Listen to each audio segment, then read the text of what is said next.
L'aéroport international Félix Éboué de Matoury en Guyane, la destination d'un passager clandestin du ciel. Une vidéo tournée le 13 avril dernier sur le tarmac de l'aéroport montre un agent de l'aérogare.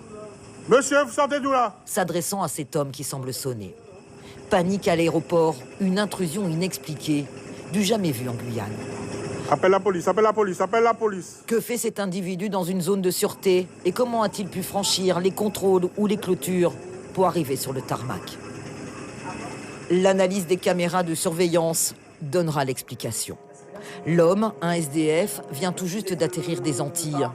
Un passager clandestin qui a voyagé caché dans un des trains d'atterrissage de l'avion d'Air France en provenance de Pointe-à-Pitre avec escale à Fort-de-France. Et c'est arrivé sous les yeux ébahis des agents de l'aéroport de Guyane. Rentre là, appelle la PAF là. Il a eu vraiment énormément de chance qu'il a quand même fait 2 atterrissages et il est revenu indemne. Donc il a eu vraiment quand même beaucoup de chance. L'homme a effectué un vol de 1650 km, caché dans le train d'atterrissage d'un avion, survivant au froid et à l'altitude durant près de 3 heures. Mais au-delà de l'anecdote, l'affaire est des plus embarrassantes pour la sécurité des aéroports, soumis à des contrôles renforcés et à de nombreuses mesures de protection pour éviter tout acte malveillant.